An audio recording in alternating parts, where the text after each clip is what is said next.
Nah, pendidikan masa ke masa. Diawali dengan ini, perkataan, maka Allah melihat segala yang dijadikannya sungguh amat baik. Nah, perkataan ini diambil oleh seorang tokoh yang bernama, seorang penulis yang bernama Amos Neolaka. Ia menyatakan bahwa pernyataan di atas dipahami secara kritis bahwa Allah menyatakan adanya unsur penilaian dalam penciptaan dan di dalamnya terkandung pendidikan. Hal ini mengandung arti bahwa pendidikan itu dimulai dan dianjurkan oleh Allah sendiri. Jadi Amos Neolaka menganggap bahwa statement ini merupakan awal mula dari pendidikan. Kenapa dia bilang begitu? Karena ada kata sungguh amat baik. Sungguh amat baik bicara tentang Bapak Ibu, tunggu. Jangan gerak-gerak, Mama. Tunggu dulu saya. Iya.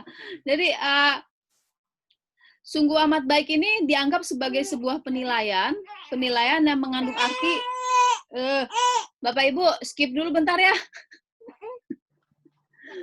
Sebentar ya. Saya Boleh, Bu. Dimaklumi. Aduh, sorry banget. Bentar. Oke, Bapak Ibu masih di situ? Masih, Bu dosen. Masih, Bu, masih. Ya. Oh, Pak Gibson udah nggak ada, Pak Gibson. Mana Pak Gibson? Oke ya, menyusui juga jangan-jangan. Merlin ini ada-ada aja. Ya, jadi kawan namanya Pak Gibson itu. Pak Gibson, kita mulai lagi, Pak. Baik, siap, Bu. Ya. Oke, jadi kenapa Amos Neolaka mengatakan bahwa ayat ini mengandung arti bahwa pendidikan dimulai dan dianjurkan oleh Allah sendiri? Karena dia melihat adanya kata sungguh amat baik, gitu. Jadi kalau Bapak Ibu yang dosen biasanya mengerti kalau kan ada grade-grade penilaian kan. Jadi ada yang baik sekali, sungguh amat baik ya, seperti itu. Nah, jadi dari sinilah akhirnya Amos Neolaka menyimpulkan bahwa Allah mencetuskan pendidikan. Dan itu adalah sebuah anjuran yang diberikan oleh Allah sendiri. Nah, kemudian ada lagi di Kejadian 2 ayat 3, lalu Allah memberkati hari ketujuh itu dan menguduskannya. Dari statement ini terdapat unsur penghargaan dan perlakuan untuk hidup dalam kebenaran dan kekudusan, baik jasmaniah dan rohaniah. Ya, jadi ada unsur penghargaan dan perlakuan bagaimana kita hidup harus dalam kebenaran dan kekudusan, baik secara jasmania dan rohania. Ini pun merupakan statement dari Amos Neolaka. Lalu Allah memberkati hari ketujuh itu dan menguduskannya. Jadi kalau dikaitkan bicara tentang pendidikan dan ayat ini, pendidikan itu juga harus memiliki sebuah unsur penghargaan. Ya, jadi kalau bicara ada perlakuan untuk hidup dalam kebenaran dan kekudusan, tentu pendidikan harus memiliki unsur-unsur tersebut.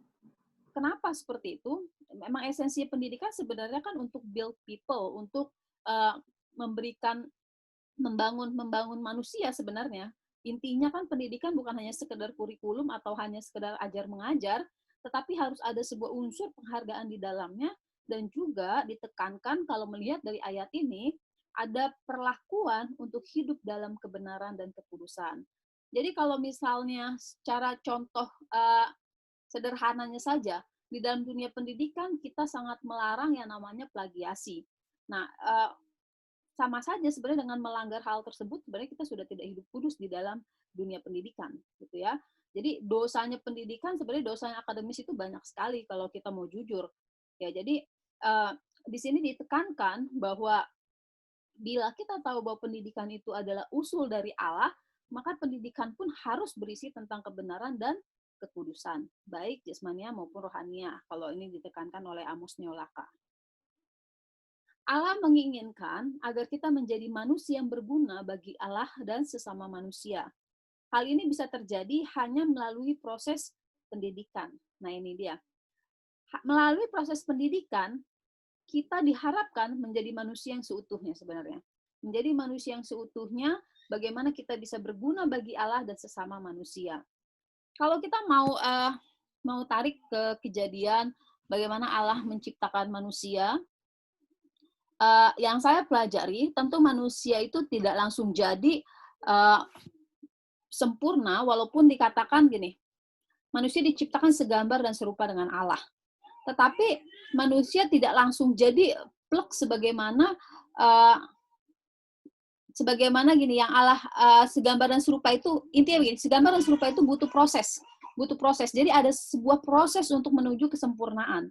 Apakah manusia tidak diciptakan sempurna kalau kayak gitu? Bukan berarti kita bilang Allah cacat dalam menciptakan manusia, bukan. Tetapi Allah menciptakan manusia dengan sebuah tatanan di mana Allah juga memberikan sebuah proses. Kenapa mesti ada pohon pengetahuan yang baik dan jahat?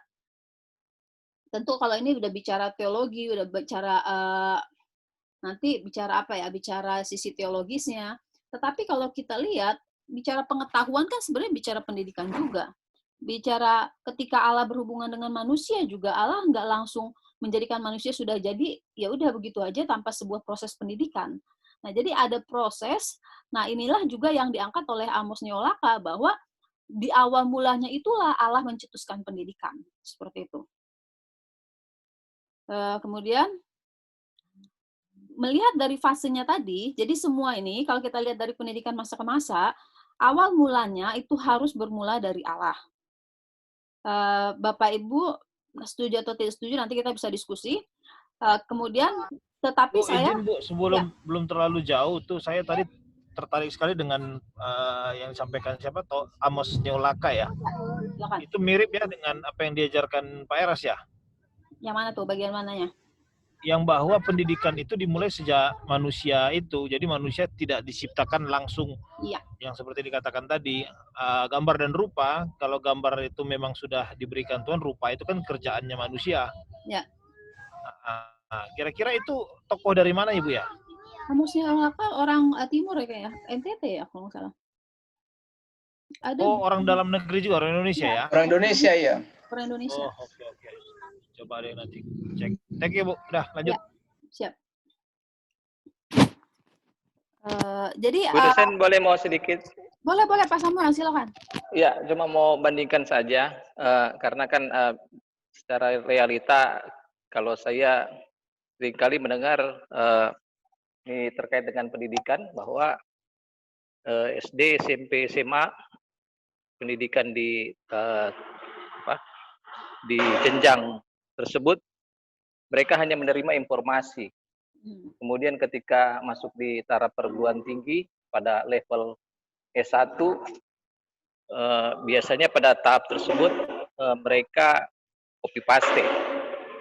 Jadi hanya menerima teori dan kemudian teori-teori itu yang disampaikan menurut Profesor A, menurut Dokter B dan lain sebagainya.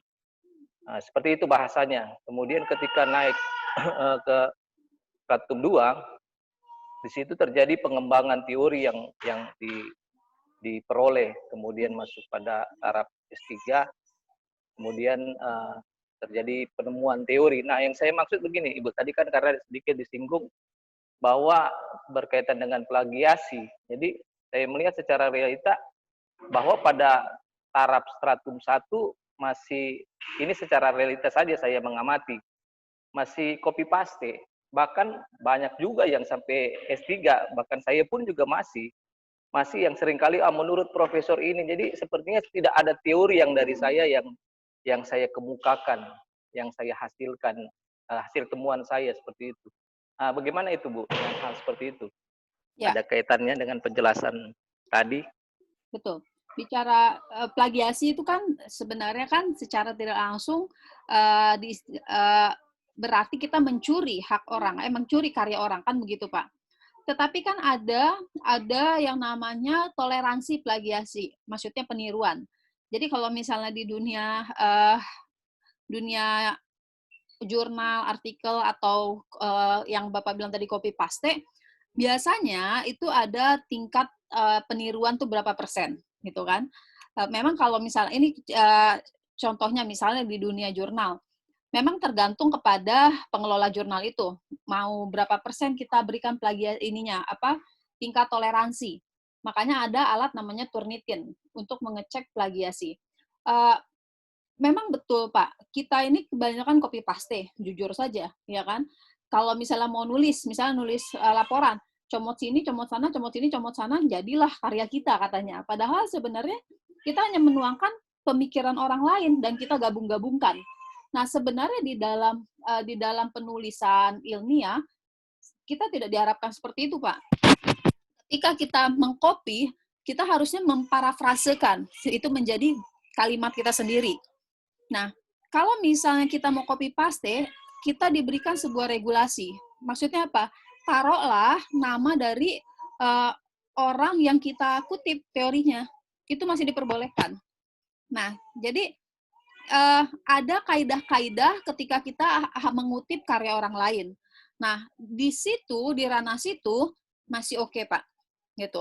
Nah, memang yang menyedihkan adalah ketika akhirnya setiap karya kita, seperti yang saya bilang tadi, cuman taruh teori A, teori B, teori C, teori D, akhirnya kita taruh dan kita klaim itu menjadi karya kita. Tanpa kita membubuhkan pendapat kita sendiri. Makanya untuk disertasi, nah disertasi Pak, gini, kan Bapak S3 nih ya, semuanya nih S3. Diharapkan bukan hanya sekedar kita melakukan seperti yang saya bilang, comot kiri kanan, teori 1, teori 2, kasih pendapat sedikit, parafrase, tidak. Tetapi kita harus menemukan sebuah teori. Nah itulah disertasi Pak. Nah, dan itulah yang membedakan level antara doktor dengan S2 maupun S1. Begitu Pak Samuel.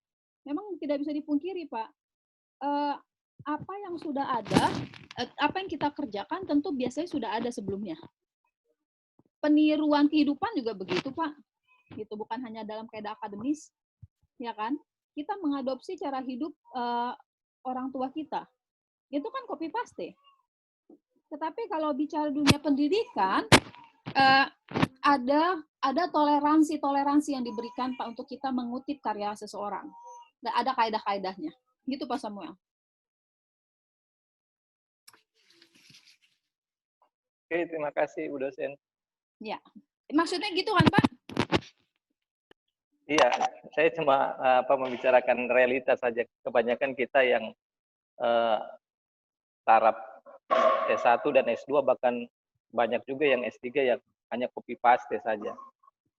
Apalagi yang saya menyebutkan kalau termasuk saya juga mungkin Ibu, makanya saya sementara bertobat ini Bu. Oh iya, banyak Pak, itu kejahatan akademis Pak, di mana-mana terjadi.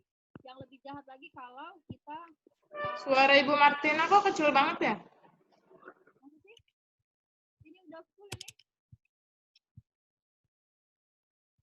Masih kecil nggak Bu? Headsetnya kayaknya kresek-kresek tuh kayaknya. Jacknya kali ya.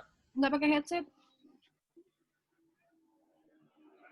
Udah Bu, udah mulai kedengaran. Dengeran ya? Udah Bu. Udah ya? Ya. Jadi yang lebih sadis lagi kejahatan akademis itu kalau kita mengakui apa yang menjadi karya orang.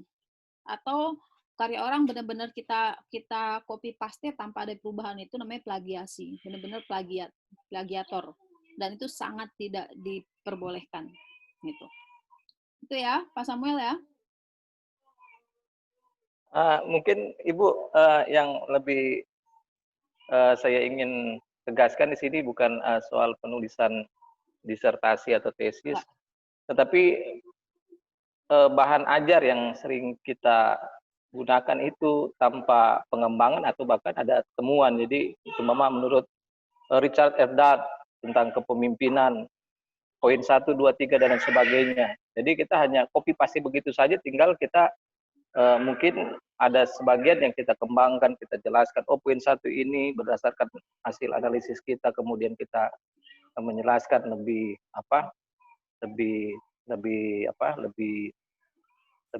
terurai begitu. Ya. Nah, tapi jarang materi-materi yang kita gunakan itu ya memang hasil temuan kita, baik mungkin temuan lapangan atau temuan pengembangan selama kita mengajar di tempat kita mengajar, yang seperti itu Ibu. Ini kan sedikit Bu dosen, Pak Samuel. Ya. Ini kan berbicara tentang pendidikan Ibu. Jadi artinya yang ada di dunia pendidikan, baik sebagai tenaga pendidik seperti Kalau itu. saya agak berbeda sedikit Pak Samuel. Kalau misalnya bahan ajar itu tentu kan kita harus mengacu kepada kurikulum yang mana itu sudah ditetapkan. Artinya copy paste tentulah di situ karena bahan pelajarannya ya itu misalnya. Tapi tentu tidak menutup kemungkinan dengan tambahan-tambahan sana sini itu. Tapi kan majornya sudah ada gitu. Dan justru kalau kita tidak mengajarkan sesuai dengan yang sudah ditetapkan dan disepakati, malah kita akan menyalahi aturan kalau untuk di bidang bahan ajar ya, kira-kira seperti itu. Oke, bisa saya tanggapi sedikit? Ya, silakan. Ya, jadi kan ini kan kita juga kan berbicara di di level S3. Artinya kita sebagai seseorang yang sudah ya sementara studi S3, setelah melewati S2 kita kan sudah mengembangkan teori-teori yang ada. Jadi kita bukan lagi di tahap S1 kita menggunakan teori orang, kemudian kita menjelaskan dan sebagainya. Dan artinya kan begini, selama kita mengajar ketika kita S1 ataupun S2 kita sudah mengajar, kan ada banyak hal yang kalau dalam dunia pendidikan kan ada pengembangan. Makanya kan di dalam kurikulum juga kan ada namanya hidden kurikulum. Jadi ada hal-hal yang tidak masuk dalam kurikulum itu, tetapi ketika praktek atau ketika sementara mengajar ada hal-hal yang tiba-tiba terjadi inovasi mungkin di kelas ketika mengajar dan sebagainya. Dan itu kan nantinya bisa menjadi pengembangan makalah atau bahan ajar kita ke depan. Apalagi kalau kita sudah S3 kan kita kan bisa menulis sebuah baik buku atau makalah yang nantinya itu kan bisa menjadi referensi dalam silabus kita, seperti itu, ya kan? Jadi kita Setuju, bukan Pak, hanya setuju. sekadar, ya seperti itu. Jadi kira-kira bisa ditangkap apa yang ingin saya sampaikan ini. Ya. Nah, memang begini, ada keprihatinan saya juga dengan silabus itu yang menurut saya terlalu kaku. Sebab begini, ketika kita akan menguraikan baik standar kompetensi dasar dan kemudian materi-materi yang kita ajar, kemudian berdasarkan referensi yang kita gunakan, seringkali silabus itu terlalu kaku bagi saya, terlalu kaku sehingga sebenarnya ada hal-hal yang bagi kita yang sebagai tenaga pengajar yang sudah profesional, yang sudah mempunyai latar belakang pendidikan yang sudah di atas S2, itu seharusnya kita bisa masukkan materi ajar kita itu menjadi referensi juga, menjadi referensi kita juga ya, menjadi acuan di silabus kita sendiri, seperti itu. Jadi sepertinya silabus itu tidak membuka ruang bagi kita untuk kita memasukkan teori kita di dalam silabus tersebut, di dalam referensi pada silabus tersebut. Seperti itu. Pak, begini. Yang saya pahami, Pak, setahu saya bahan ajar itu kan harus diperbarui tiap semester. Iya, makanya itu bukan diperbarui, berarti ada hal yang baru dari materi-materi yang sebelumnya. Ketika kita mengajar mungkin ada diskusi tanya jawab dengan mahasiswa sehingga di sini yang dulunya kita belum tahu ternyata lebih ada hal yang terbaru atau lebih dikembangkan lagi. Sehingga kan di semester berikutnya itu bahan ajarnya akan berubah lagi. Akan terjadi revisi, ya kan? Seperti itu. Nah, hal-hal seperti ini kan berarti akan terjadi juga perubahan referensi yang akan digunakan dalam silabus tersebut. Dan memang harus berubah, dalam tanda kutip harus berubah, Pak, dalam hal pembaruan. Dan itu kan akan mengikuti zaman juga kan, kebutuhan, contoh-contoh seperti itu.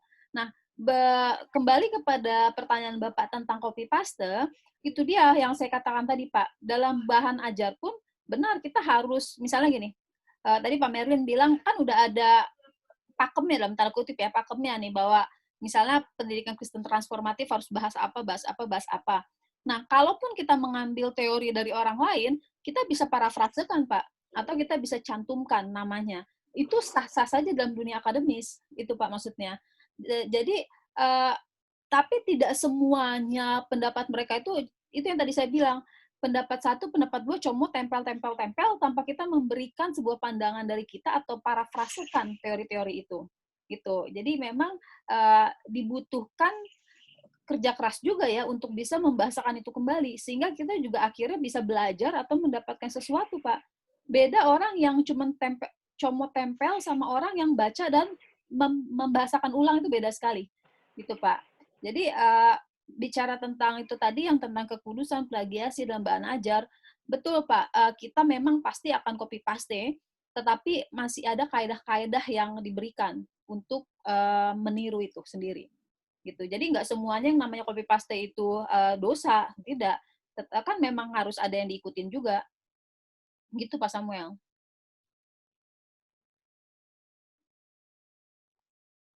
Iya, saya juga setuju Ibu. Jadi memang tidak semua copy paste itu berdosa. Saya pun juga banyak materi yang saya gunakan itu copy paste. Tapi maksudnya saya begini, artinya jangan 100% copy paste. Betul, betul. Iya, itu yang maksudnya yang saya ingin sampaikan, karena banyak juga ya, saya tidak bilang rekan-rekan saya, tapi ya orang-orang yang saya lihat dia seorang pengajar, tapi tidak ada di STT Ekumene, Ibu. Tidak ada. Setuju Pak, setuju. Betul ya, di tempat-tempat lain. Di tempat-tempat lain saya lihat, karena saya juga sering memantau juga di sekolah-sekolah lain, saya lihat, ini materi-materi yang mungkin banyak di internet ini. Nah, itu materi itu yang disampaikan yang mungkin karena berdasarkan pengalamannya dia, kemudian dia bisa menjelaskan lebih luas lagi dari materi tersebut. Nah, seperti itu Ibu. Saya pun juga dari sudah masuk lama, saya juga seperti itu, hanya menggunakan materi-materi ketika saya mengajar, materi-materi yang sebenarnya hanya copy paste saja, materi dari A dan B, kemudian saya jelaskan dan saya kembangkan, tetapi saya sementara berusaha, saya mungkin dari teori orang lain, kemudian saya ada memasukkan ide baru atau gagasan baru di dalam teori-teori orang lain, seperti itu. Jadi saya setuju Bu, tidak berarti copy paste itu berdosa. Betul. Iya, seperti itu. Tapi jangan 100%. Betul, Pak. Itu udah plagiator kalau 100%, Pak. Baik, makasih Pak Samuel. Kita lanjut ya. Nah, di awal mula tadi kita sudah membahas tentang bagaimana Allah mengusulkan tentang pendidikan, dan itulah yang menjadi awal mulanya pendidikan. Dan lalu kemudian kita melihat kepada masyarakat primitif. Nah, itu yang tadi saya katakan bahwa pendidikan bisa berubah seiring dengan perubahan zaman. Nah, kita akan mulai dengan masyarakat primitif. Masyarakat primitif disebut masyarakat pengumpul atau berburu. Masyarakat ini mempertahankan hidup melalui cara berburu dan mengumpulkan. Landasan pendidikannya diwujudkan melalui penerapan cinta kasih. Jadi orang tua menyusui bayi yang baru lahir, menuntun anaknya untuk berjalan, berbicara, bertahan hidup terhadap iklim yang berubah-ubah. Nah, seorang psikolog yang bernama Darcia Narvaez menuturkan bahwa cara mendidik orang tua zaman primitif cenderung memiliki gagasan yang lebih baik ketimbang orang tua di abad ke-21. Menurut Darcia, cara mendidik orang tua zaman modern itu terlalu protektif, sehingga mereka tidak rela anak mereka menangis dan lain-lain. Nah, Bapak Ibu setuju nggak ini? Tentang pandangan psikolog ini? Ya, Pak Vicky, gimana Pak Vicky pendapatnya? Iya, menurut saya sih memang betul itu. Karena kita banyak tekanan, kita langsung bela, tidak bisa menyelesaikan persoalan. Ya, tapi kalau yang saya kecil punya masalah ya selesaikan aja sendiri. Kalau pulang bawa masalah, maka kita yang kena marah. Jadi dalam taraf tertentu saya setuju. Setuju ya. Saya juga setuju dengan psikolog ini. Memang dia ambil contohnya kalau kita lihat dari kehidupan sekarang, seperti yang Pak Vicky katakan tadi, terlalu protektif. Kan banyak tuh kemarin kan di media sosial juga sering ada sampai ada meme-nya kan. Kalau dulu kita yang dimarahin, kalau misalnya kita ngadu ke orang tua. Tapi kalau sekarang gurunya yang masuk penjara, gitu kan. Jadi benar-benar protektif sehingga akhirnya kita tidak memberikan pendidikan kepada si anak ya. Jadi memang di sisi ini saya pun setuju bahwa memang gagasan yang dimiliki orang tua zaman dulu yang kita sampaikan ini tadi kan bukan zaman primitif ya, masih zamannya orang tua kita. Tetapi psikolog ini melihat zaman ke belakangnya lagi lebih jauh, zaman primitif pun lebih bagus gagasannya dibanding orang tua kita, atau bahkan yang sekarang lah ya, dibanding yang sekarang, orang tua di abad ke-21. Dia mengambil dari cara yang di atas tadi nih, berbicara, bertahan hidup terhadap iklim yang berubah-ubah. Bapak Ibu, kalau kita coba membayangkan bagaimana kehidupan orang tua zaman purba, zaman primitif, mereka itu benar-benar hidup di alam, lalu anak yang baru lahir itu benar-benar dididik dengan cara yang alami, cara yang natural, bagaimana si anak dituntun berjalan, lalu berbicara dan beradaptasi dengan lingkungannya. Akhirnya itu yang membuat si anak juga menjadi kuat dan mendapatkan pendidikan dari orang tuanya. Jadi itu yang dilihat oleh si Darcia Narvaez ini. Sebenarnya kalau kita lihat juga kepada kalau kita sedikit mau membandingkan misalnya ya, anak-anak yang di pedesaan dengan anak-anak yang di perkotaan, dari cara mereka bertahan hidup di alam, pasti lebih menang yang mana, Pak? Pasti yang di pedesaan, karena mereka sudah biasa hidup dengan alam. Nah, mungkin itu bisa menjadi salah satu contoh sederhana bagaimana melihat cara mendidik dan juga ketahanan si anak terhadap lingkungan, dalam beradaptasi dengan lingkungannya. Anak yang kurang bisa beradaptasi dengan lingkungan ini juga tidak terlepas dari bagaimana cara orang tua mendidik mereka, gitu ya. Jadi dalam hal ini saya juga setuju dengan pendapat si psikolog ini, Darcia Narvaez. Lalu kemudian berangkat lagi kepada masyarakat perkebunan, di mana yang dimaksud adalah kebun. Karena perkebunan diusahakan secara intensif menggunakan berbagai mesin besar ya. Jadi ini perkembangannya lagi. Kemudian berkembang kepada menjadi masyarakat peternak. Diperkirakan telah ada sejak adanya manusia, sebagai contoh Habel, anak dari Adam dan Hawa adalah gembala domba. Ya, walaupun dia ambil contohnya sih jauh banget ya ke kejadian ini. Nah, peternakan semakin berkembang daripada masa Neolitikum, yaitu masa ketika manusia mulai tinggal menetap dalam sebuah perkampungan.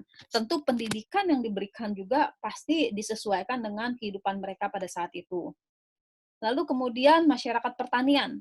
Memiliki makna setiap masyarakat mengalami perkembangan kebudayaan, dari yang sederhana menjadi yang paling kompleks. Revolusi pertanian menyebabkan diperkuatnya revolusi menetap. Artinya, ada penghuni permanen di tempat itu. Jadi yang tadinya nomaden nih, masyarakat-masyarakat yang nomaden, akhirnya mulai menetap. Kenapa? Karena adanya sebuah revolusi bagi mereka, dan mereka bisa tinggal dekat ladang mereka, karena mereka kan bertani. Nah, mereka buat alat-alat pertanian dan kemudian memperkuat kualitas komunitas dengan hidup berkelompok-berkelompok. Dari masyarakat pertanian, akhirnya naik lagi menjadi masyarakat yang komersial dan industri.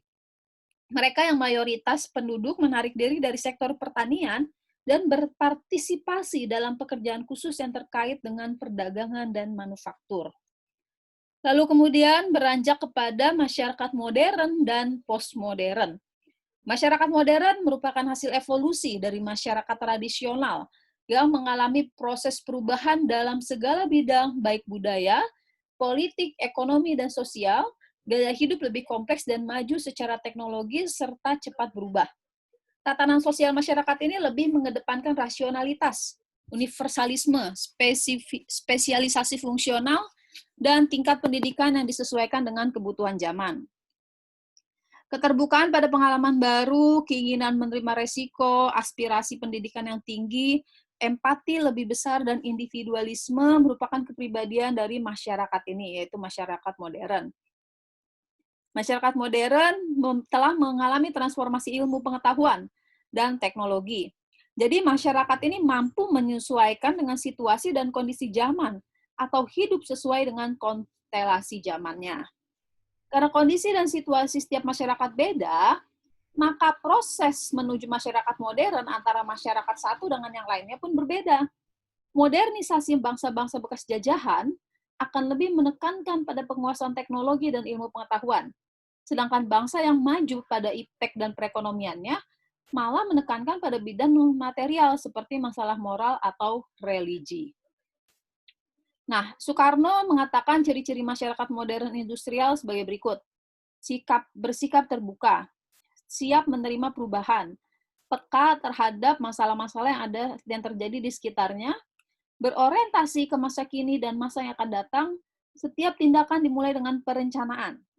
Lalu menggunakan ilmu pengetahuan dan teknologi, menggunakan hak asasi sesama manusia, siap menghadapi tantangan serta menyelesaikan tantangan dengan interaksi harmonis. Nah, lalu kemudian ada masyarakat postmodern. Masyarakat ini selalu kritis dan ingin berubah, selalu berlawanan dan mengutamakan pendapat. Postmodern biasanya mengisi kehidupan dengan penjelasan yang sangat terbatas atau sama sekali tidak ada penjelasan. Tetapi hal ini menunjukkan bahwa selalu ada celah antara perkataan postmodernis dan apa yang mereka terapkan. Para pemikir postmodern cenderung menggembar-gemborkan fenomena besar pramodern, seperti emosi, perasaan, intuisi, refleksi, spekulasi, pengalaman personal, kebiasaan, kekerasan, metafisika, tradisi kosmologi, magis, sentimen keagamaan, dan pengalaman mistik.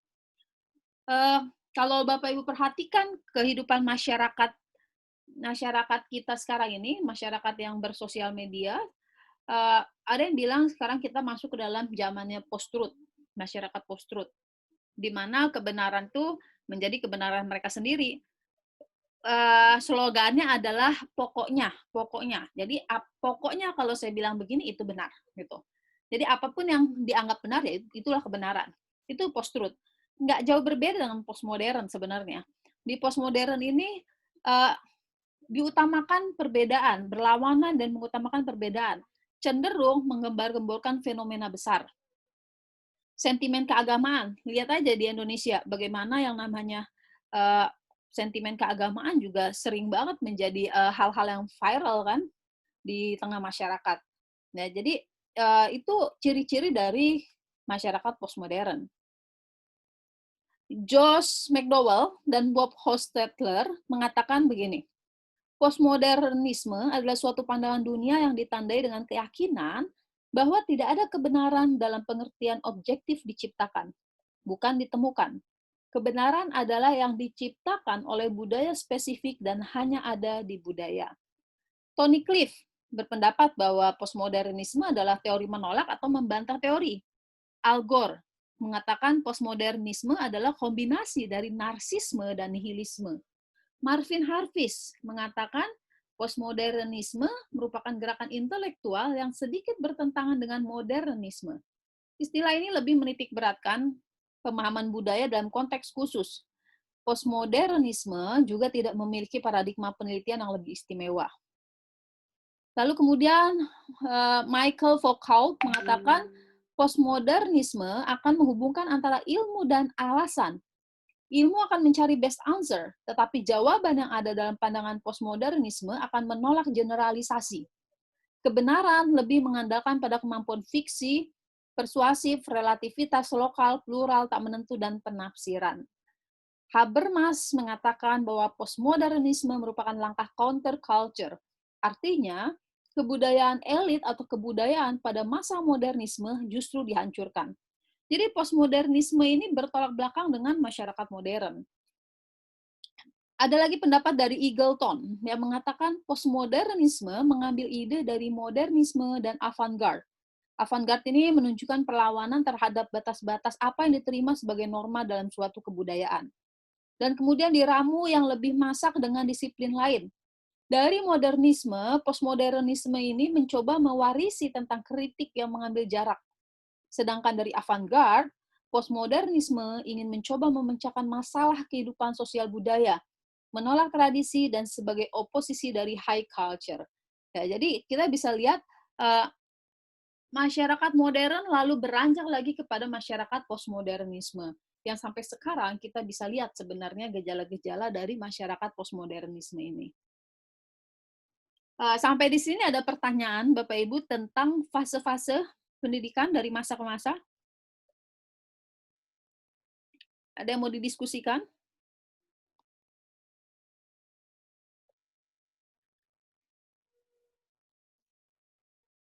Antara masyarakat modern dan postmodern ini masih agak ini Bu ya. Saya lihat masih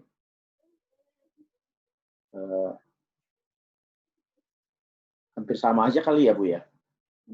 Jauh berbeda, Pak. Justru Beda seperti ya? tolak belakang. Kalau modernisme ini kayak gini nih, dia bersikap terbuka, siap menerima perubahan, dia peka terhadap masalah yang terjadi di Ini sekitar. pada zaman mulai kapan ini, Bu, ya? Modern. Iya, Bu.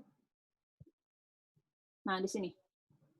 Zaman di mana ketika ilmu pengetahuan dan teknologi mulai berkembang, Pak.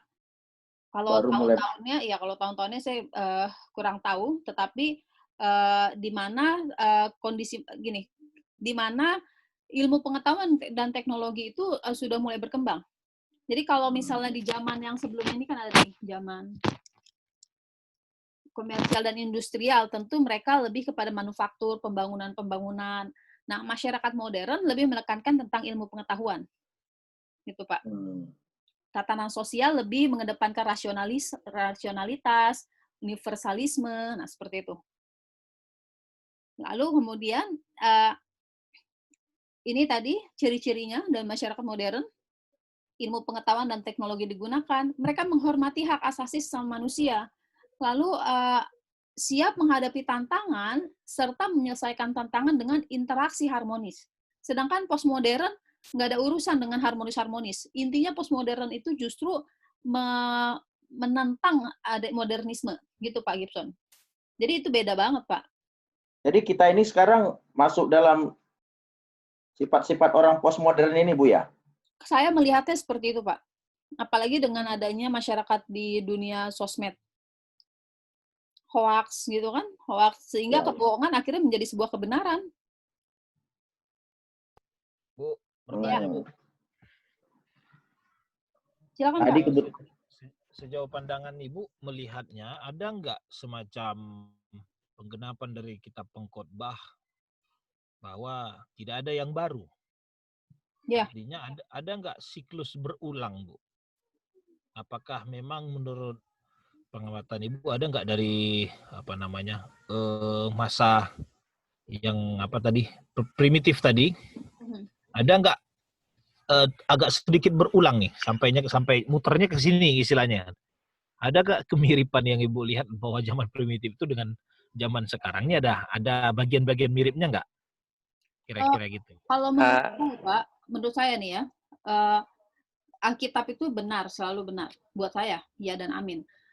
Pasti Pak Merlin juga begitulah ya. Jadi ya iyalah, Bu. Buat saya pengkhotbah itu benar, Pak. Pasti ada pengulangan.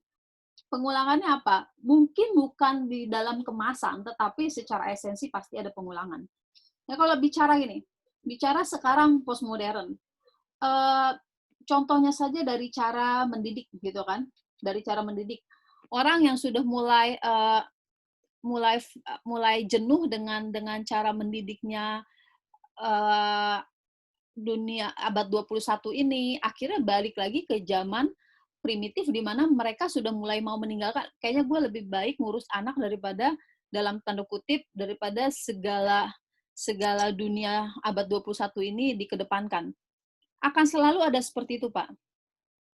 Kalau saya sih melihatnya seperti itu. Jadi yang namanya fenomena terus berulang lagi, dibawa ke ulang lagi itu tidak ada sesuatu yang baru, itu tepat sekali.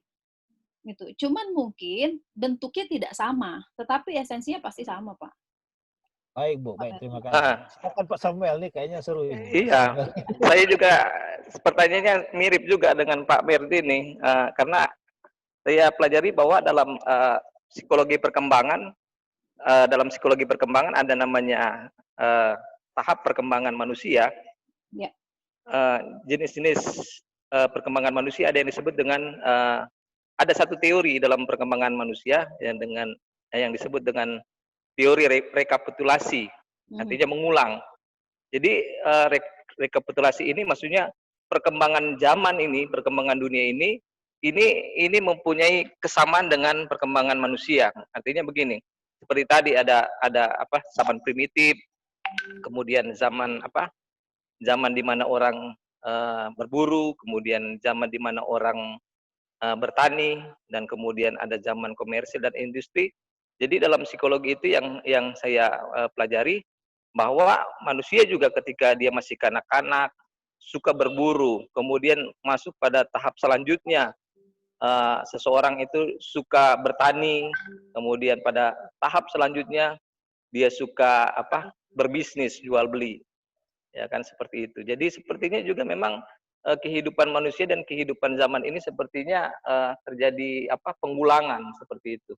Tadi kalau Pak Merin bilang siklus, jadi saya bukan sedikit berbeda dengan Pak Merlin tadi. Kalau Pak Merin mungkin mengulang lagi, jadi dari ini kembali lagi ke awal. Tapi kalau saya mengulang artinya berjalan terus.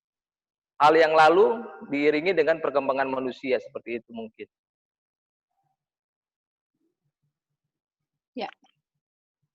Ya, terima kasih Pak Samuel. Jadi intinya memang pasti selalu ada pengulangan gitu. Ya, kalau Pak Samuel menekankan lebih ke siklus ya Pak ya, siklusnya. Oke, gitu Pak Merlin? Ya, iya Bu. Boleh, sudut pandang Pak Samuel juga mantap itu. Ya kan kita boleh-boleh aja berbeda pandangan. Yang penting kan kita sepakati memang ya itu adanya kan gitu. Namanya mantap Pak Merlin. Ya itu sudah. Jangan kita tambah itu kerusuhan-kerusuhan. Iya. Yang kita tambah kerusuhan yang orang-orang itu buat, ya kan? Dilarang saling menghujat ya kalau beda ya. Okay. Siap, Bu, siap. Oke, sampai di sini ada pertanyaan lagi? Kalau tidak kita masuk ke dalam aliran empiris. Ya, Bu. Ya, silakan Bu Deli. Mohon maaf Bu, saya matikan videonya Bu ya. Ya. Jadi kalau saya sih bukan mau bertanya Bu ya. Ya. Saya hanya ingin mendukung aja mereka berdua. Jadi ya, kalau pendapat saya sih Bu, seperti yang disampaikan oleh Ibu tadi bahwa tidak ada yang baru gitu ya. Ini hanya diulang-ulang, hanya pengulangan lah. Ya. Ya kan? Kalau mau dihubungkan dalam dunia pendidikan, berarti cara, metode, strategi yang digunakan itu bukan hal yang baru, begitulah. Cuman mungkin diberikan warna yang baru, ya kan? Jadi mungkin diberikan warna yang baru, tapi sebenarnya bukan hal yang baru, begitu, bukan sistem yang baru. Tetapi diberikan warna yang baru, diberikan apa ya? Diberikan pencerahan lah ya. Tetapi sebenarnya nggak ada yang baru, saya setuju. Gitu. Kita nggak bisa meninggalkan kebudayaan yang ditinggalkan oleh nenek moyang, begitu ya. Yang sebenarnya itu kan baik untuk diterapkan di masa sekarang ini, begitu. Khususnya dalam dunia pendidikan. Saya sih hanya mendukung saja Bu. Karena kalau saya nggak kasih pendapat nanti Pak Merlin marah lagi. Siap Bu. Iya Bu, terima kasih. Terima kasih Bu. Nggak apa Bu Deli. Jadi sebenarnya kita juga kan mengharapkan juga bisa. Terutama Bu Deli tiba-tiba muncul berbicara kan.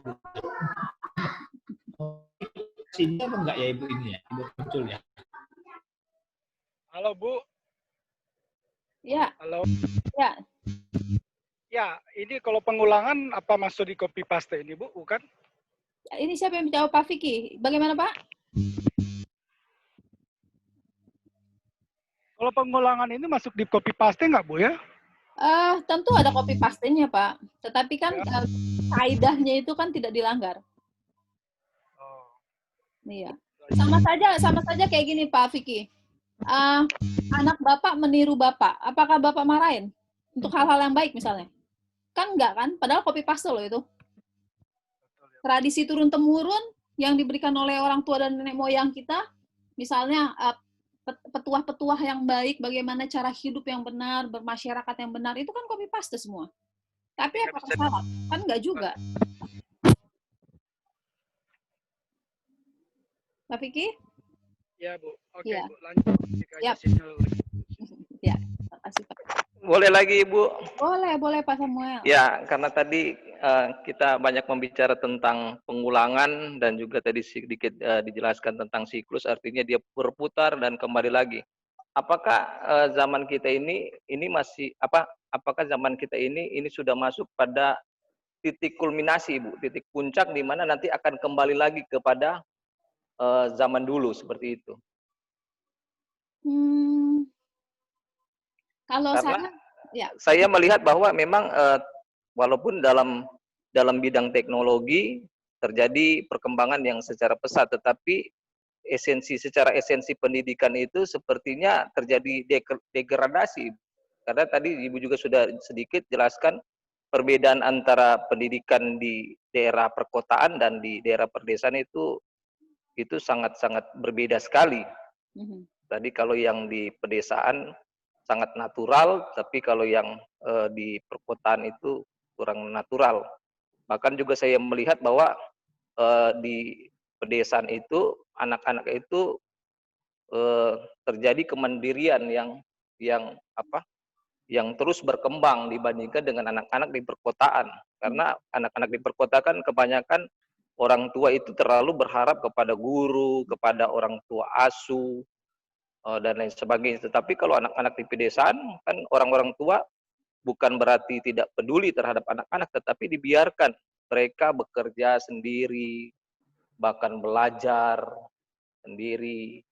Nah, seperti itu. Sehingga terjadi kemandirian secara personal pada anak-anak tersebut.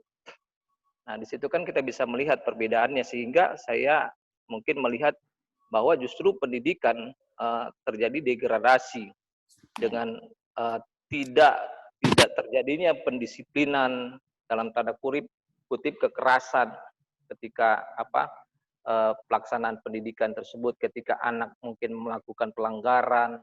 Kalau zaman dulu kan, zaman saya masih sempat itu Ibu, kalau sumpama salah, bolos, tidak mengerjakan PR, pasti akan dapat hukuman, dipukul dengan penggaris atau dan lain sebagainya seperti itu. Tetapi dengan pendidikan seperti itu justru kita yang sudah mengalami di zaman itu banyak yang berhasil dibandingkan anak-anak zaman sekarang. Nah, seperti itu. Jadi saya melihat ini sepertinya terjadi degradasi hasil dari pelaksanaan pendidikan tersebut. Nah, apakah nantinya juga kita akan, kalau secara siklus kita sudah masuk pada titik kulminasi dan nantinya akan kembali lagi kepada zaman yang lalu yang dimana pendidikan itu sangat-sangat baik seperti itu. Ya, kalau menurut saya Pak, perubahan itu bisa terjadi secara minor dan mayor. Maksudnya minor mayor itu gimana? Dalam skup kecil dan skup besar gitu loh Pak. Jadi gini, dalam skup kecil, ketika kita bicara dalam satu masyarakat, misalnya di desa apa, melihat bahwa oh ini udah nggak benar nih, atau ya udah nggak benar nih tentang pendidikan, tentang perilaku mahasiswa atau perilaku siswa, maka mereka memiliki satu titik, dalam tanda kutip mungkin titik jenuh, yang akhirnya membuat mereka berbalik kembali kepada masa lalu, kepada pendidikan masa lalu atau pola-pola yang sebelumnya yang dilihatnya lebih baik, gitu. Mungkin hal ini bisa terjadi di perkotaan. Itu dalam satu skup kecil, tapi bisa juga dalam satu skup besar, di mana ketika yang skup-skup kecil ini sudah mulai beriak, Pak, sudah mulai memiliki kesamaan untuk melihat bahwa hal-hal ini kayak Bapak bilang tadi, pendidikan kayaknya nggak berkembang, bahkan pendidikan mengalami degradasi. Nah, kalau kumpulan-kumpulan itu melihat hal yang sama, maka itu akan menjadi sebuah perubahan yang besar, akhirnya membawa pendidikan itu kembali kepada apa yang seharusnya terjadi, bukan degradasi itu sendiri. Gitu. Jadi memang kita nggak bisa langsung bilang bahwa oh ini sudah semuanya berubah. Enggak, mungkin bertahap. Mungkin di daerah mana sudah mengalami hal tersebut, sedangkan di daerah B belum mengalami hal itu. Sehingga masih terjadi secara minor, Pak. Masih terjadi dalam skup yang kecil-kecil saja, gitu. Tidak secara besar-besaran perubahan itu terjadi. Tapi coba lihat, saya ambil contoh seperti ini, Pak. Pendidikan. Sekarang kan, dalam tanda kutip, mungkin di satu sisi mengalami revolusi dalam, biasanya sih kan kalau si Nadiem itu kan bicara tentang potong semua birokrasi, gitu kan. Jadi, lebih mempermudah untuk birokrasi pendidikan, maksudnya ya Pak ya. Nah, itu kan sudah skala besar. Mungkin hal ini sudah didengungkan di mana, di SD-SD di daerah lah, yang mereka juga sudah fed up dengan hal itu. Tetapi nggak bisa bersuara, akhirnya melakukan perubahan di tempat mereka sendiri. Tetapi ketika sudah menjadi hal yang dilihat ini merupakan sebuah fenomena yang sudah harus diubah, maka Nadiem turun untuk mengkat semua birokrasi pendidikan itu. Pak Samuel mengerti ya maksud saya ya, contohnya gitu. Betul. Jadi saya sih melihatnya seperti itu, Pak. Jadi ada sisi yang mungkin sudah berubah, sudah mengalami titik balik, ada sisi yang masih belum. Tergantung bagaimana masyarakat itu melihatnya. Makanya tadi di awal kan dikatakan pendidikan itu menyesuaikan bagaimana masyarakat itu bisa memiliki pola gitu loh Pak. Jadi kemana masyarakat itu berkembang, ya seperti itulah juga pendidikannya akan mengikuti. Gitu Pak Samuel kalau menurut saya. Ya, saya tambahkan Bu, boleh? Boleh Bu, silakan. Ya Pak Samuel, saya juga sependapat dengan apa yang dikatakan oleh Bu Martina mengenai pendidikan, khususnya kita pendidikan agama Kristen atau pendidikan secara general. Kita tidak bisa memberi kesimpulan bahwa pendidikan kita stuck di situ, gradasi. Betul tadi yang dibilang Bu Martina bahwa ada beberapa tahapan, ada yang lambat, ada yang pelan, ada yang kecil-kecil langkahnya, ada yang sama sekali masih sedikit langkahnya. Kenapa? Nah, ini dipengaruhi oleh faktor-faktor yang tidak bisa kita tutup mata, misalnya faktor geografis atau lain sebagainya. Nah, kalau di dalam dunia pendidikan, kebetulan saya juga mengajar tentang kurikulum pendidikan agama Kristen itu sendiri, maupun kurikulum general yang saya baca itu kurikulum kita aja sudah berkali-kali berubah. Contohnya dari KBK, KBM, KTSP, dan sekarang K13 sebelum pandemi. Nah, kemarin Pak Nadine sendiri sebagai menteri memberikan kurikulum darurat yang namanya kurikulum pandemi. Nah, hal ini menunjukkan bahwa pemerintah serius dalam mengembangkan pendidikan kita. Contoh yang saya dalami yaitu tentang K13 dengan KTSP ya. Kalau dulu di waktu saya mengajar di SMP dan SMA itu menggunakan KTSP, itu sudah ada patokannya gitu. Anak hanya boleh sampai di sini. Bahkan apa yang dikatakan oleh guru itu titik komanya itu harus sama persis. Karena kenapa? Karena di UN atau di UN itu kalimat buku itu harus ada sama seperti itu. Nah, sedangkan kalau di K13 kebalikannya, Pak. Guru menjadi fasilitator, bukan moderator. Jadi guru hanya memberikan seperti berbasis masalah. Memberikan masalah yang ada di luaran atau anak memberikan masalah di luaran, kita membantu anak menjawab permasalahan yang ada sebagai fasilitator. Nah, ini kebetulan slide-nya menunjukkan tentang aliran-aliran pendidikan. Nah, dari ini nanti kita akan belajar. Sebenarnya interval perubahan dari pendidikan itu sendiri pun sebenarnya perlahan tapi pasti gitu. Nah, itu yang saya pahami ya Bu Martina. Begitu Pak Sam. Sama dengan yang tadi Pak Samuel juga bilang. Menambahi sedikit. Oke, silakan Pak. Menambahi kalau ini karena bicara pemerintah, kalau saya pribadi sih melihatnya begini, setiap kurikulum yang ada, kita harus akui tidak lepas dari kepentingan politik sih, kalau menurut saya. Nah, memang kalau bilang ideal. Setuju Pak Merlin, ya, setuju sekali. Ya, betul Pak. Kita cocok-cocok aja nih kayaknya Pak Samuel. Artinya kita kalau lihat, saya jujur, saya juga dari sempat CBSA ya, saya nikmati sebagai pelajar pada waktu itu. Lalu kemudian K13, KTSP, yang repot jadi gurunya di situ. Tapi pada prinsipnya jalan atau tidaknya pendidikan itu ya tergantung daripada skill gurunya lagi ketika di kelas. Nah itu sekian persen lah. Tapi saya memang melihat ini titik semua. Apa pendidikannya, ada proyek apa, itulah. Nah kalau saya jujur melihat ya idealnya sih pendidikan ya macam Finlandia punya. Dilepaskan anak-anak itu, lalu kemudian jangan pernah ngajarin ikan manjat pohon. Nah, sesederhana itu aja sih sebenarnya. Tinggal diramu bagaimana lah. Nah, mudah-mudahan ada di antara kita nanti diangkat jadi menteri pendidikan, baru kemudian kita terapkan nilai-nilai Kristiani itu. Nah, jadi ini masukan saja, saya tidak membantah apa yang dikatakan Bu Ruth, cuma jadi bahan pertimbangan kita. Pada prinsipnya saya berpikir cocok saja sih model-model kurikulum itu, hanya tetap akan ada unsur politik di situ. Itulah yang tidak bisa kita lepaskan di negara kita. Saya kira itu dulu, Ibu, tambahannya saja. Ya. Ada yang mau menyanggah atau mungkin sedikit menambahkan Pak Merlin. Silakan. Karena memang kita ini sama ini. Silakan Pak. Iya, jadi memang kurikulum itu beberapa kali terjadi perubahan dan di situ pasti ada kepentingan dari pihak-pihak tertentu. Dan para pakar pendidikan pun juga mengatakan bahwa dari kurikulum KBK, KBM, KTSP, dan kurikulum K13 itu kebanyakan para guru-guru mengatakan bahwa belum siap kita, belum mapan kita pada kurikulum KBM, KBK, KTSP, sudah terjadi perubahan. Seperti itu. Ya kan?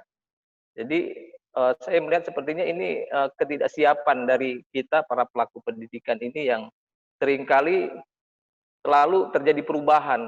Nah, saya melihat sepertinya jadi antara mau dibilang maju, apakah dibilang maju, apakah terjadi degradasi ya. Seperti itu, makanya tadi saya mengatakan sepertinya terjadi degradasi. Satu sisi sepertinya ada kemajuan pengembangan kurikulum, tetapi di satu sisi dengan ketidaksiapan, mungkin ketidaksiapan kompetensi dari pelaku pendidikan dengan kurikulum yang mungkin tidak seimbang atau tidak selaras, sehingga dalam pendidikan itu sepertinya terjadi chaos, seperti itu, kacauan. Itu makanya tadi saya katakan terjadi degradasi. Ya, jadi sekali lagi di satu sisi mungkin terlihat banyak perkembangan teknologi semakin canggih, semakin berkembang, kurikulum mungkin semakin baik menurut persepsi dari kelompok-kelompok tertentu, tetapi kelompok pelaku pendidikan tersebut banyak yang belum siap, dan juga peserta didik pun juga banyak belum siap. Seperti K13 kan di daerah-daerah pedesaan mereka belum siap untuk dapat menerapkan kurikulum tersebut.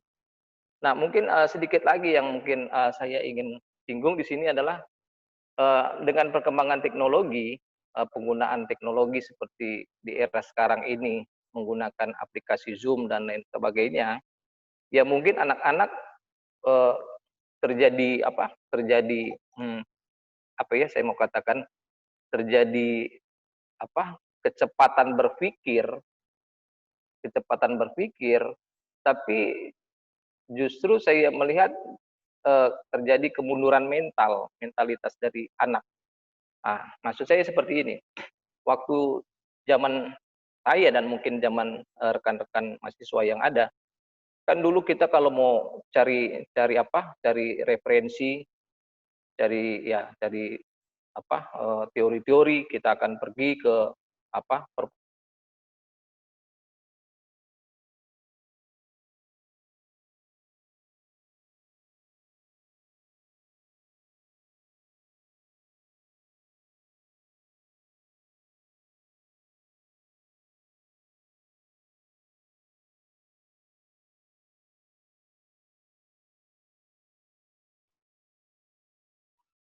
Samuel?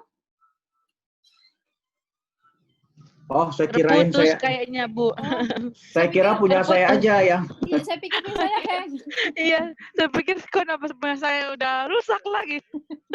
Ya udah, Ibu. Oke. Beliau kayaknya cerita sinyalnya, Bu. Soalnya diam semua dari tadi. Iya, saya pikir punya saya yang bermasalah. Oke, baik, kalau gitu kita lanjut aja ya. Nanti Pak Samuel boleh masuk lagi kayak dia nanti. Oke, kita lanjut dengan aliran-aliran pendidikan. Di sini ada aliran. Tanda-tanda itu. Ya. Apa? Ya, Bu. Tanda-tanda itu, jangan-jangan boleh masih menambahkan tadi. Bu. Boleh. Siapa tadi? Ya. Sebentar, Bu. Ya. Oh, Pak Herman. Ya, Pak Samuel belum selesai tadi, Bu. Iya, sebentar. Pak Bu Deli mau bicara tentang ini juga? Enggak, Bu. Saya maksudnya itu dikasih apa tadi? Ya, tapi sudah. Maksudnya tadi kan layarnya belum terlalu jelas terlihat. Oh, tapi ini udah. Oke, baik. Silakan Pak Herman. Ya. Tadi masalah bicara kurikulum ya. Iya. Sebuah isu yang cukup menarik dalam dunia pendidikan, bahas tentang kurikulum ya. Dan dari tahun ke tahun itu selalu menjadi topik pembicaraan yang cukup menarik untuk selalu dibicarakan berkenaan dengan masalah-masalah kurikulum.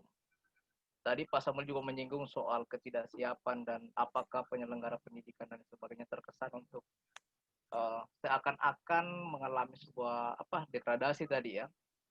Tapi sebenarnya tadi saya sangat setuju dengan apa yang dikemukakan oleh Pak Merlin, bahwa salah satu persoalan di bangsa kita ini kan semua jabatan-jabatan yang struktural dan di berbagai lini itu kan selalu nuansanya politis. Tidak lepas dalam hal ini pendidikan ya. Oleh karena itu salah satu yang menjadi masalah di situ menjadi juga bukan lagi menjadi masalah yang biasa, tapi ini kan setiap pergantian menteri juga selalu berubah kurikulum. Ini kan dasarnya karena itu nuansanya politis. Semuanya unsur politisnya di situ tinggi. Nah, walaupun kan sebenarnya di Indonesia ini kan sebenarnya kalau bicara pakar-pakar dan tokoh-tokoh pendidikan udah banyak sekali yang juga udah mumpuni sekali. Hanya saja pergerakan dengan berbagai orang-orang yang sudah hebat yang sebenarnya tahu persoalan-persoalan itu hanya karena satu, itu tadi akan berbenturan lagi karena masalah politis. Nah, bahkan siapapun yang duduk di situ juga pasti akan selalu berbenturan. Nah, itu juga belum lagi kalau udah diterapkan misalnya ke berbagai daerah dan lain sebagainya, juga pelaksananya belum tentu memiliki visi yang sama. Misalnya dari bagian Sulawesi misalnya ada misalnya dari golongan siapa itu nggak pernah saling mendukung. Nah, ini yang masalah di kita nih. Siapapun yang sebenarnya orang-orang hebat semua hanya karena satu, semua kan punya kepentingan di situ. Yang nggak suka ya pasti berusaha untuk programnya nggak bagus, dianggap tidak bagus dan sebagainya. Karena satu itu tadi, selalu masalah kepentingan dan politis. Nah, ini menjadi persoalan utama di bangsa kita ini berkaitan dengan kurikulum kita. Makanya nggak pernah selesai satu kurikulum, begitu ada perubahan-perubahan pemerintahan, itu berubah. Ya, Pak Meri, silakan Pak. Ya, Bapak Ibu, permisi Bapak Ibu. Ini ada Pak Yonggi mau join. Sudah. Oh, sudah. Oh, Ya. sudah ya, oke. Ya.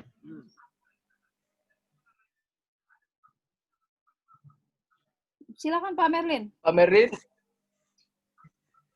Enggak, saya cuma mau menyetujui dari penegasan Pak Herman. Itu sudah. Setuju maksudnya Pak Merlin? Suaranya nggak masuk soalnya.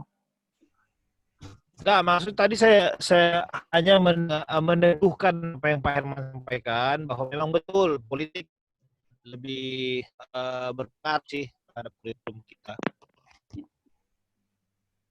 Betul, ya politik ya. Jadi ya jujur aja di Indonesia apapun bisa dipakai sebagai kendaraan politik kok.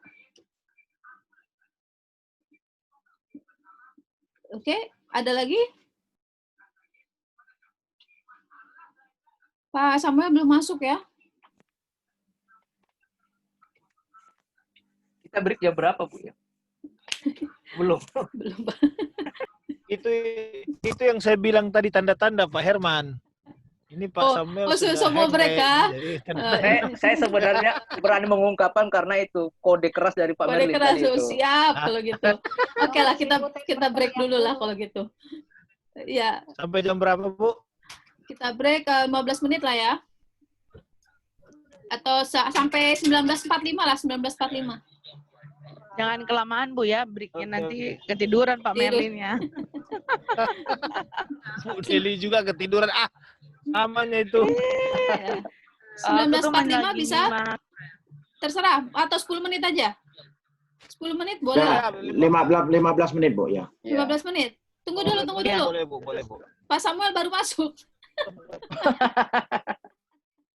Pak Samuel baru masuk. Pak Samuel, kita break dulu.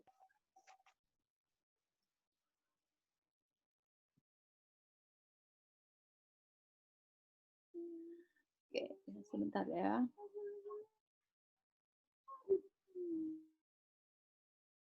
Kita masuk ke dalam aliran-aliran pendidikan. Di sini kita akan bahas tentang aliran empirisme, lalu nativisme, konvergensi, dan naturalisme.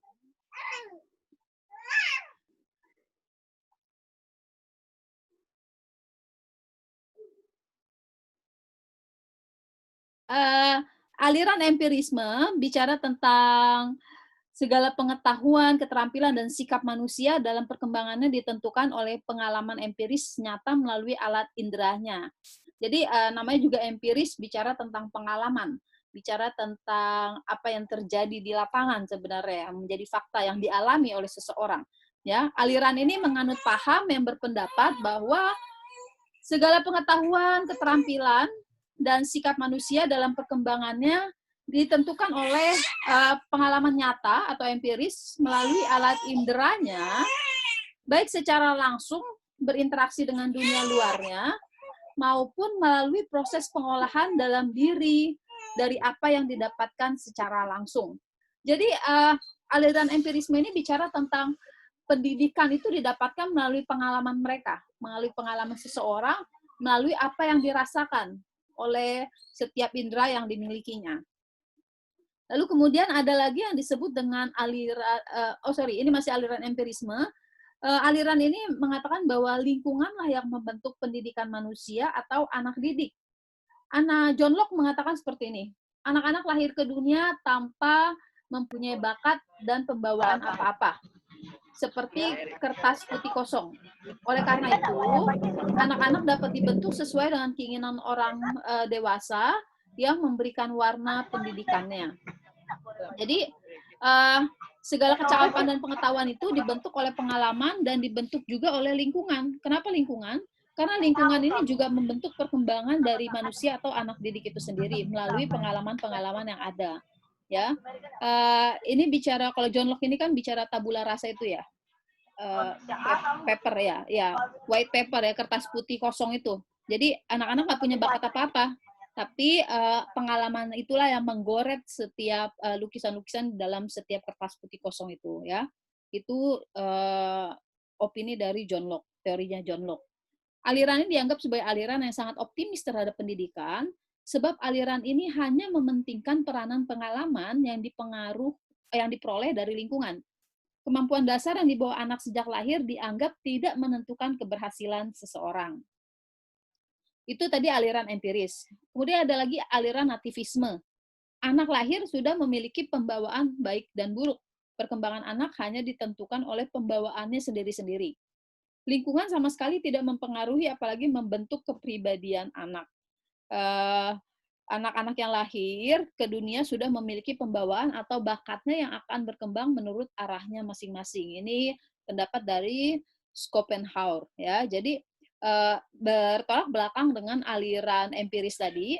Aliran empiris bicara bahwa pengalamanlah yang membentuk kepribadian anak-anak. Sedangkan si Schopenhauer bicara bahwa enggak nih, anak-anak ini sudah punya bakatnya masing-masing dari bawaan sejak lahir gitu ya. Jadi lingkungan itu tidak terlalu mempengaruhi.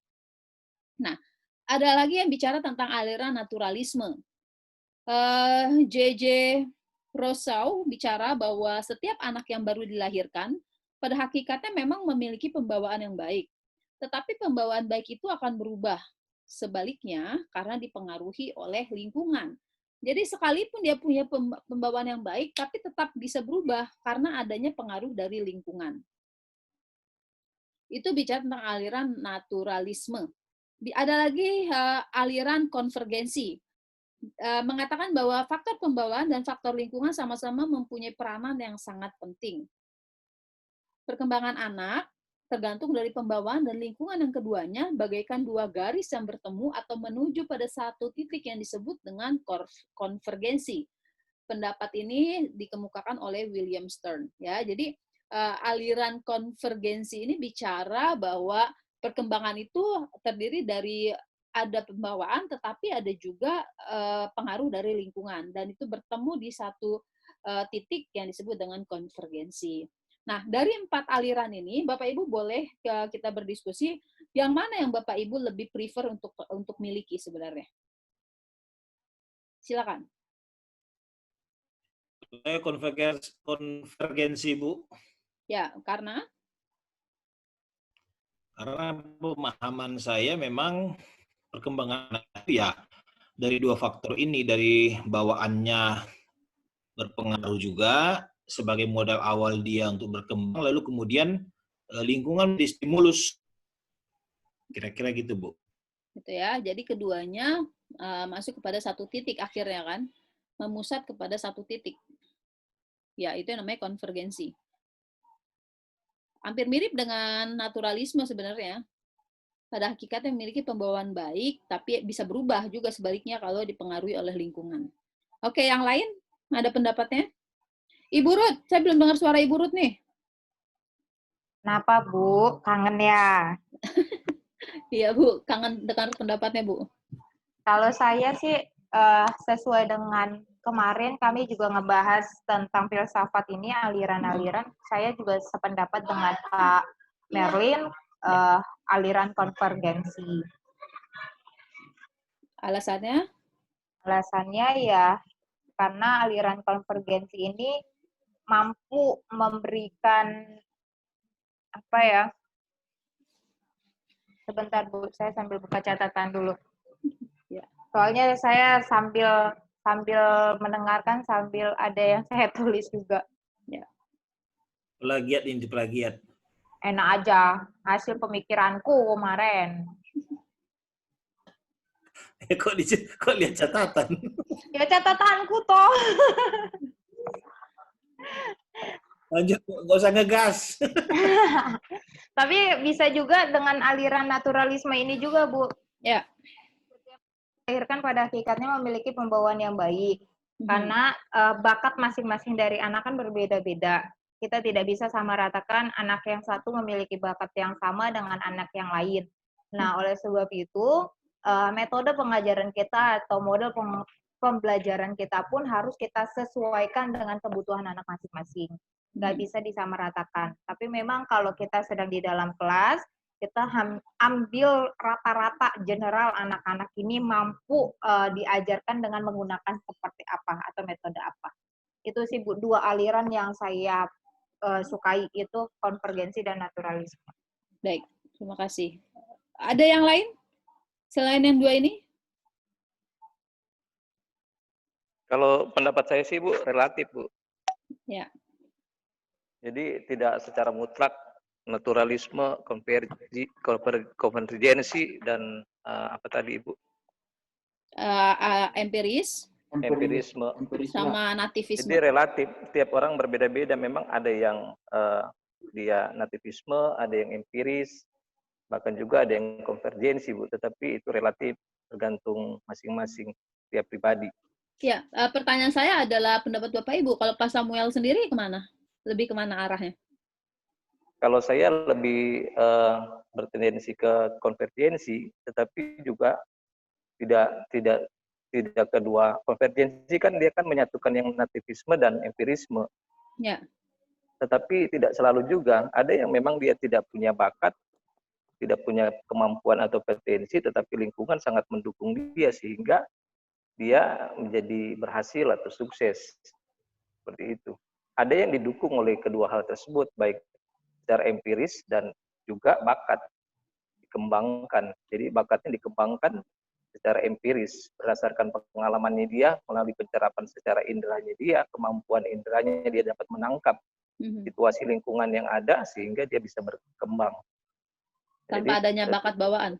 Tanpa ada bakat bawaan. Seperti Thomas Alva Edison kan dia mengakui dirinya bahwa dia tidak punya potensi, tidak punya bakat, tetapi kerja keras yang membuat dia berhasil bisa menciptakan, menemukan lampu dan lain sebagainya, seperti itu. Jadi Pak Samuel lebih kepada empiris atau dua-dua atau Kalau empat? dari yang Pak Samuel katakan itu malah cenderung ke konvergensi, Bu. Iya, maksudnya artinya kalau kita mau survei, kita mau presentasi, memang lebih banyak kepada konvergensi. Konvergensi, ya. Iya. Karena konvergensi itu kan pendidikan untuk mengembangkan potensi si anak itu.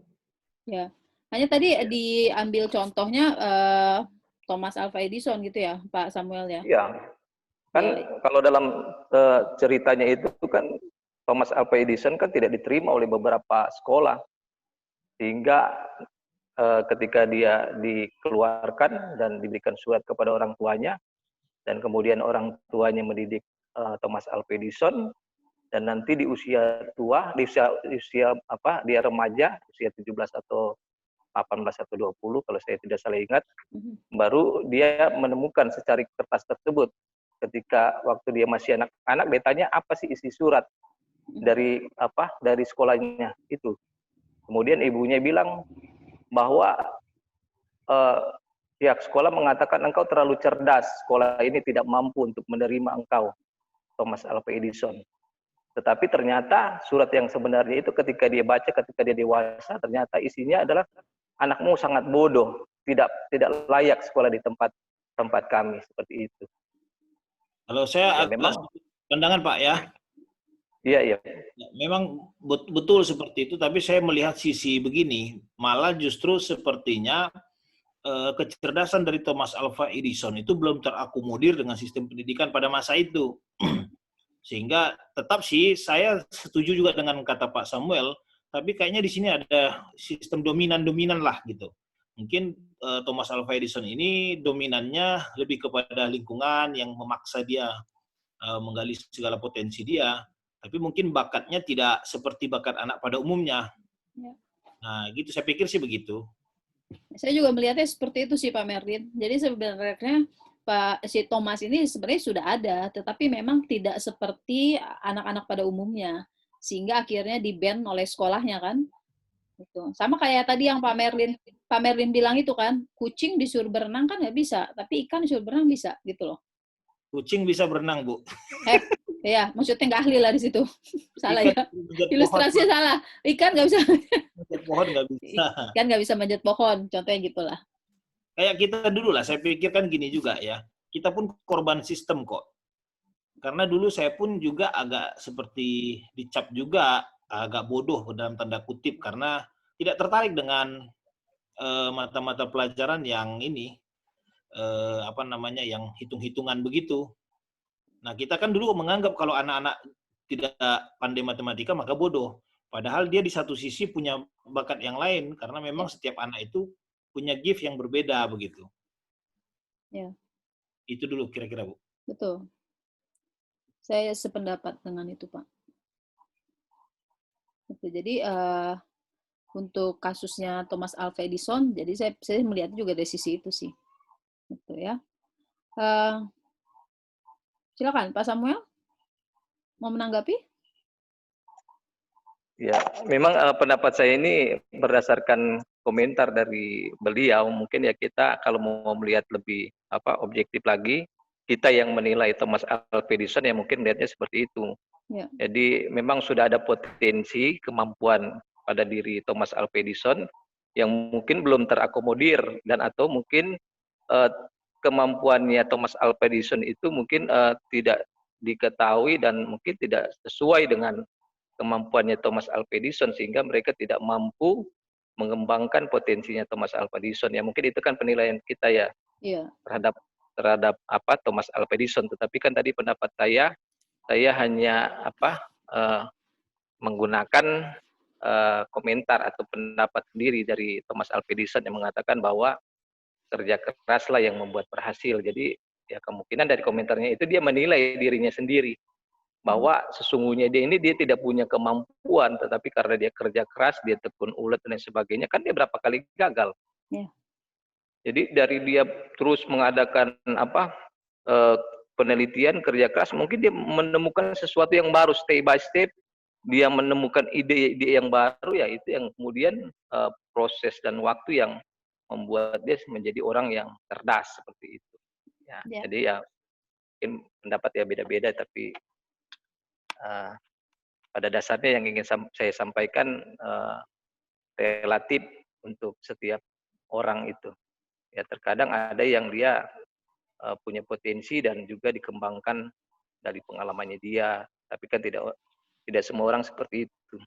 Ya kalau mungkin berbicara atau pengalaman kehidupan saya pun juga sementara memikirkan saya ini sebenarnya punya potensi dalam hal ini kecerdasan atau pengalaman saja yang membentuk saya yang semakin berkembang pengetahuan saya. Saya juga sementara menelusuri diri saya sendiri. Karena kalau udah sampai S3 cerdas. Ya. Kalau sudah tahap sampai S3 cerdas lah, Pak. Iya. Ya memang kalau sudah S3 memang sudah pada tahap cerdas, tapi ketika saya S1 lah, ya kan? Ketika saya baru masuk di S1, Ibu, teman-teman saya mahasiswa itu memang, aduh saya sampai hampir keluar Ibu, karena saya pikir, wah ini orang gila-gila ini yang kuliah ini, saya tidak sanggup ini untuk menyesuaikan dengan kemampuan mereka. Seperti itu. Ini yang seringkali juga saya saksikan kepada mahasiswa-mahasiswa yang saya didik menjadi spirit. Dan saya katakan karena saya terus belajar dan pada akhirnya ya saya semakin berkembang pengetahuan saya dan kecerdasan saya. Tetapi juga saya sementara mikir apakah sebenarnya saya ini cerdas. Cuma mungkin lingkungan saja yang tidak mendukung saya sehingga saya ya seperti itu pada waktu itu. Nah, seperti itu. Jadi saya masih mempunyai sebuah asumsi bahwa masih relatif. Tapi lebih cenderung kepada aliran konvergensi. Oke. Iya. Baik. Terima kasih, Pak. Ya, jadi memang ada 4 aliran yang diungkapkan di sini dan memang ya kalau mau dibilang relatif bisa relatif, tapi ya kembali kepada Bapak Ibu sendiri lebih prefer masuk dalam aliran yang mana, gitu ya. Nah, kita bisa lanjut kepada teori-teori pendidikan. Mungkin untuk hari ini yang terakhir temanya teori pendidikan. Ya, teori-teori pendidikan, jadi pemahaman beragam teori pendidikan yang berkembang di berbagai negara, ini dapat menjadi masukan yang merupakan referensi bagi alternatif layanan pendidikan yang lebih baik. Ya, jadi referensi untuk sebuah alternatif pelayanan pendidikan. Behaviorisme. Nah, behaviorisme ini adalah posisi filosofi yang mengatakan bahwa untuk menjadi ilmu pengetahuan, psikologi harus memfokuskan perhatiannya pada sesuatu yang bisa diteliti lingkungan dan perilaku daripada fokus pada apa yang tersedia dalam individu, persepsi-persepsi, pikiran-pikiran berbagai citra, perasaan-perasaan, dan sebagainya. Perasaan itu sifatnya subjektif dan kebal bagi pengukuran, sehingga tidak akan pernah bisa menjadi ilmu pengetahuan yang objektif. Kerangka kerja dari behaviorisme ini, dari teori pendidikan ini adalah empirisme, itu bicara tentang pengalaman. Asumsi filosofis dari behaviorisme adalah nature of human being. Jadi manusia itu bertumbuh secara alami. Latar belakang empirisme adalah how we know what we know. Jadi bagaimana kita bisa mengetahui apa yang kita ketahui, gitu ya. Tokoh aliran ini adalah Pavlov, Watson, Skinner, Hull, Guthrie, dan Thorndike ya. Lalu ada lagi teori kognitivisme. Kognitif adalah salah satu ranah dalam taksonomi pendidikan. Secara umum, kognitif diartikan potensi intelektual yang terdiri dari tahapan knowledge, comprehension, application, analisis, sintesis, dan evaluation. Ya, jadi bicara tentang kognitif, tentang knowledge sebenarnya, intelektualnya. Lalu kognitif berarti persoalan yang menyangkut kemampuan untuk mengembangkan kemampuan rasional. Teori kognitif lebih menekankan kepada bagaimana proses atau upaya untuk mengoptimalkan kemampuan aspek rasional yang dimiliki oleh orang lain. Oleh sebab itu, kognitif berbeda dengan teori behavioristik yang lebih menekankan pada aspek kemampuan perilaku yang diwujudkan dengan cara kemampuan merespon terhadap stimulus yang datang kepada dirinya. Teori kognitif merupakan suatu bentuk teori belajar yang sering disebut sebagai model perseptual, yaitu proses untuk membangun atau membimbing siswa dalam melatih kemampuan mengoptimalkan proses pemahaman terhadap suatu objek.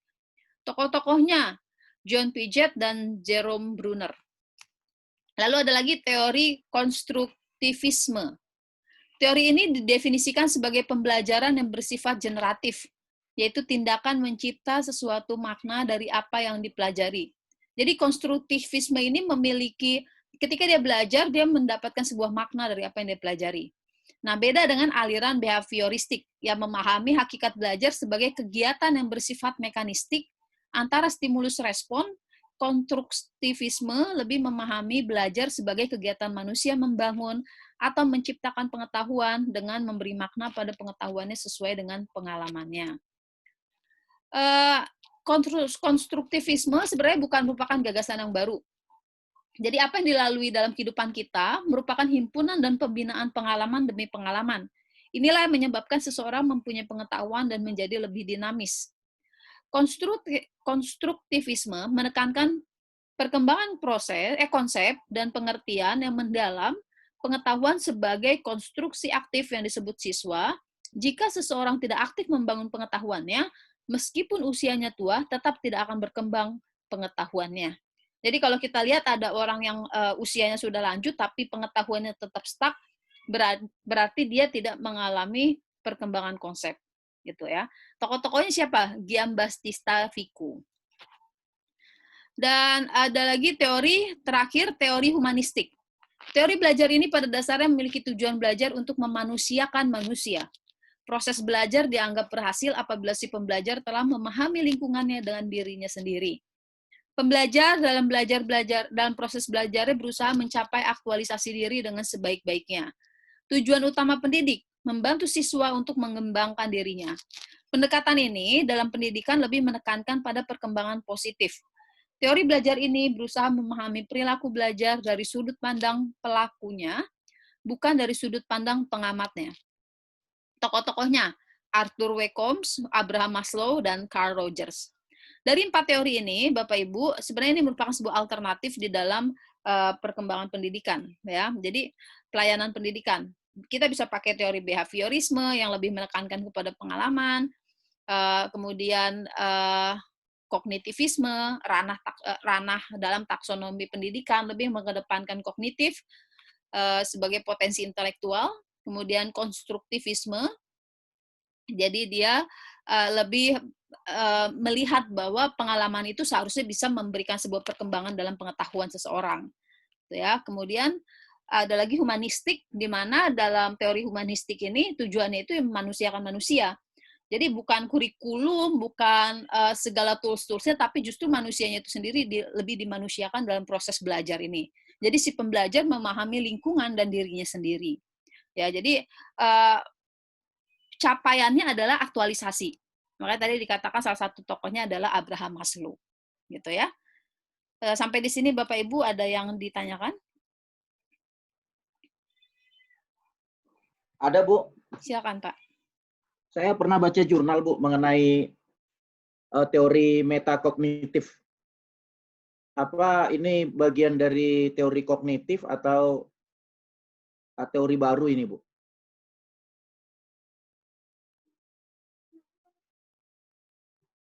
Halo? Bisa dengar, Bu? Ya, bisa, Pak. Sorry, saya lupa unmute. Metakognitif itu sendiri, saya pikir itu perkembangan dari teori kognitif, Pak. Tapi memang saya tidak masukkan di sini.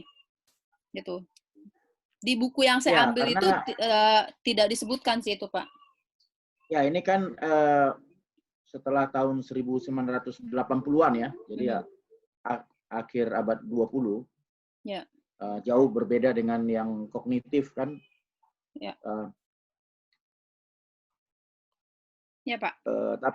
Tapi sepertinya dia memang nggak tahu saya apa, makanya saya bertanya apakah ini pengembangan dari kognitif, karena di dalam metakognitif itu saya lihat nggak berhubungan gitu dengan kognitif.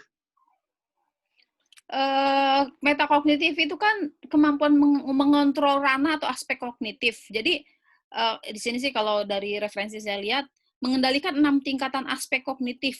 Ini Benjamin Bloom kan yang bikin dalam taksonomi Bloom, terdiri dari tahap ingatan, pemahaman, terapan, analisis, sintesis, dan evaluasi.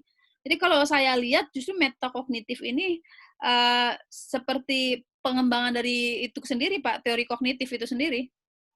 Oh begitu ya, Bu? Ya, kalau yang saya pahami ya, Pak ya.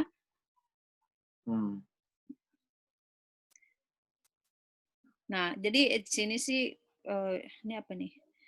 Jadi dia Tapi apakah ini sudah diakui, Bu? Apakah ini sudah diakui sebagai teori dalam pendidikan, Bu?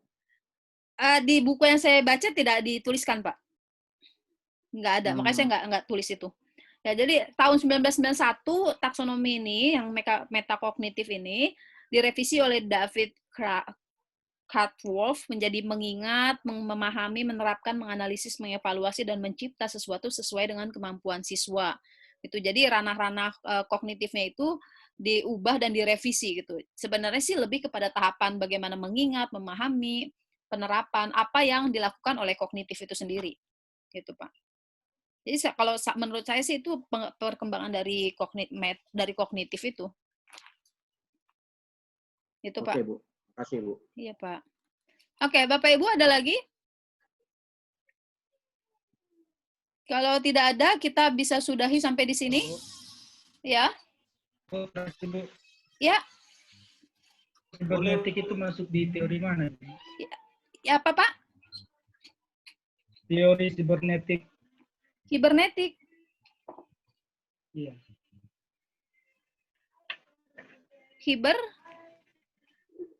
Sibernetik. Cyber maksudnya? Cyber kayaknya. Ya, cyber bahasa Indonesia sibernetik, sibernetik. Sibernetik. Iya, sibernetik. Sibernetika bahasa Indonesianya. Iya. Ya. Di Ini kan ya? Dibaca, Bu. Apa Pak? Di Medan juga sibernetik juga dibaca. Sibernetik sama rupanya di sini, Pak. Iya. Saya bantu Vicky. Ini struktur sistem regulasi nih kalau saya baca nih, teori informasi. Kayaknya nggak ada hubungannya dengan teori pendidikan deh, Pak. Oh, gitu ya, Bu. Iya. Nah, Nggak tahu kalau itu sepertinya lebih kepada proses belajar. dia interdisiplin tentang struktur sistem regulasi. Ini kalau saya baca ya, yang saya baca nih, ini saya googling juga nih, environment gitu. Kalau teori-teori yang saya paparkan, yang saya lihat dari buku ini hanya teori-teori ini yang diberikan gitu ya. Saya belum masukin lagi dari sumber yang lain, tapi kalau yang Bapak tanyakan mungkin sama dengan apa yang saya maksud, itu bicara tentang regulasi, Pak. Gitu, Pak Vicky. Gitu. Gitu, Pak Vicky ya? Iya. Iya, Pak.